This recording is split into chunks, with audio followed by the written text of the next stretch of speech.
Huomenta, eli tänä aamuna ollaan täällä Takatalven vaivamassa Itä-Suomessa ja tänne sitä on pikkusen sentin verran lunta ja lähdettiin kahtelemaan löytyykö täältä karhun jälkiä, että saadaanko sitä havaintoja ja eipä tässä pitkän tarvitse touhuta, niin sieltähän karhun jäljet löytyy ja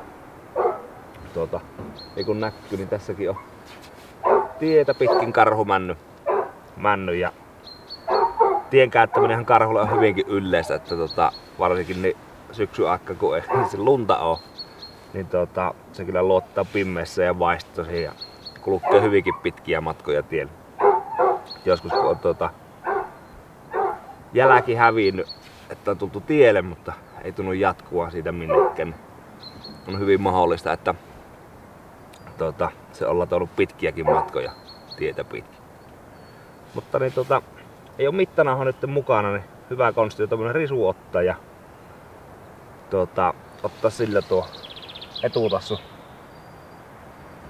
läpi mitta tuosta ylös, niin voi sitten kotona sen mitata tämän tikun ja katsoa minkä kokoinen karhu tämä on ollut. Arviolta semmonen 12-13 senttiä. No niin, nyt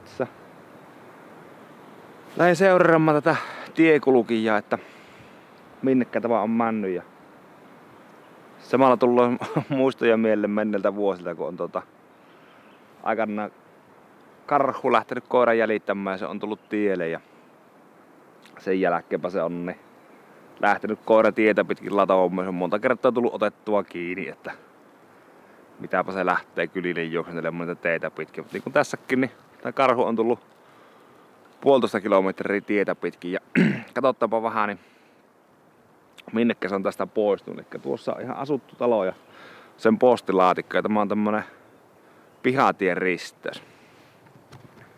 Niin karhupa on tästä lähtenyt niin pihatietä kulkemaan kohti asuttua taloa. Niin tuossa näkyy jäljet vielä ja tuonne se on jatkana. Tulee itse näkyy jo talokin, niin. Minä luulen, että syksyllä kun olisi pikkusen vielä pyyntikiimo päällä ja jännittäisin, että löytyykö se karhu vai eikö se löydy sillä yöjälleen piästä. Ja tällaisen koira lähti sillä tomman tietä pitkin ja sitten vielä kääntyisi tuommoista talon pihaan, missä varmasti tälläkin maaseudulla niin löytyy vielä kissa. Niin saattaisi ainakin itellä siinä alkupäivinä se luotto siihen koiraan hävitä. Ja tuli siinä napattua kiinni ja loppupäivä sitten liinattua sitä tielle tuloa, että no minne ihmeessä se on mennyt. Mutta niin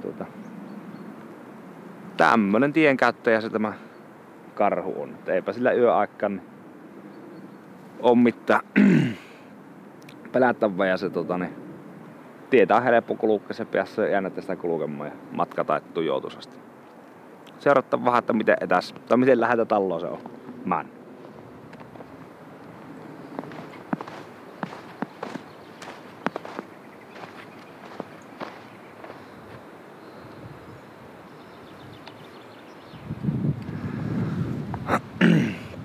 Tämä karhu on näköjään kävellyt ihan ton talon pihaan asti. Niin ei kehätä mennä sinne, että kello on jotain 6 aamulla.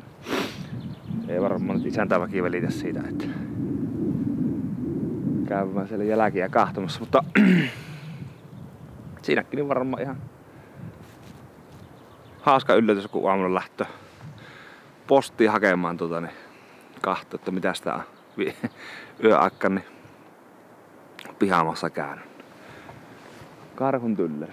Se on kevät on semmassa, on niukkoa aikaa ravinnon suhteen karhulle, kun ei ole vielä pellot ruvennut vihertämään ja sitten jos ei ole sattunut hirven vassaa suomaan.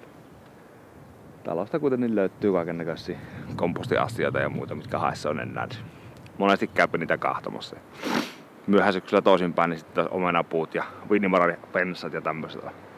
Hyvinkin paljon, mitkä karhuja kiinnostaa. Ja ainakin täällä syrjäseudulla, niin noita autiotaloja alkaa aika paljon, missä on sitten noita kaiken näköisiä marjapensaita. Niitähän ne käy sitten kahtelemassa aina viime hetki asti ennen kuin rupeavat niin talaviunille. Tässä näkyy niin karhulle hyvin tyypillistä tiekäyttäytymistä, eli se on tehnyt niin palluuperät, kun on tullut tähän tielle. Se on käynyt tuolla varmaan 200 metrin päässä kääntymässä ja sitten jatkanut eteenpäin. Tämmösiä se tekee syksylläkin. Tällä lumikelissä on aika paljon helpompi ratkoa, mutta syksyllä niin näissä se monesti mennään sormisuuhun, että minnekä se lähti lentoon. Tääkin on vielä hyvin lyhyt. Tää voisi olla vaikka 0,5 kilometriä pitkä palluuperä, mitä se tekee. Lumikelillä kun näitä seurailee, niin aina oppii uutta sen käytöksestä ja niitä hyviä sitten välillä aina pallaa tällä syksyllä mieleen, kun meinaa tuntua siltä, että miten se taas on lähtenyt lentoon se elukka. On se vaan aika fiksu. Se luultavasti jollain tavalla aistii se ainakin tälle lumikelissä, että hänestä jääpi jälki tänne ja yrittää sitten parhaansa mukaan aina sitä sotke pois. Eikä se mikään huono siinä ole.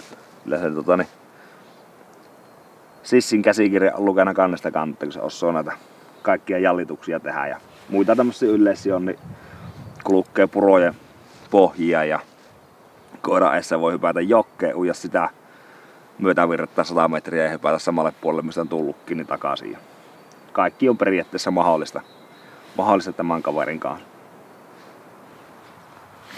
Eli nyt oltiin Severin kanssa ensimmäistä kertaa karhuhajuille. Ja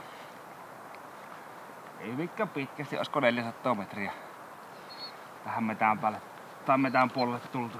Sitten niin se eessä tullut semmonen isompi kova kannake, mikä on hirmu tiheä alue, että me aamulla ajoin alueen rinkki, niin se on jäänyt tähän se karhu niin ei kehata mennä häirittämään sitä. Antapa hänen tuossa olla. Ja tuossa oli vähän aikaa sitten niin yhdet palluuperät tuossa vielä jäljellä, mikä kieli vähän siitä, että se on tähän johonkin lähettyville jäänyt niin makuun silleen. Ei mitään, koira meni ihan mukavasti jälkeen. Hankala siis sanoa, että minkä ikäinen tuo, siinä on pikkusen saanut lunta päälle, mutta niin näyttihän tuo haisevan ja mikä positiivista, niin ei ainakaan pelännyt sitä. Tämmösiä reeniä kun saisi vaan lisää, niin tämähän on ihan mukavata homma kummalle. Ja mikä tietysti tärkeää aina näissä jäljityksissä, niin tietenkin se, että ei tähän akka häiriä sitä itse elukkoa ja sitten koiran kannalta, että nämä päättyy aina johonkin positiiviseen kokemukseen, eli lumijäljellä harvemmin häviää se jälki enää. Jos sulalamaalla jäljittäisi, niin ennemmin kuin se virhe sattuu, että löytyy hirvi tai joku muu, niin silloin kun ollaan vielä varmasti jäljellä, niin kannattaa pennun kanssa lopettaa se homma ja kehuu vaan hyväksi siitä, että jääpi aina se positiivinen kuva tai mielis siitä hommasta niin itse koira. Voi mikä, hyvä.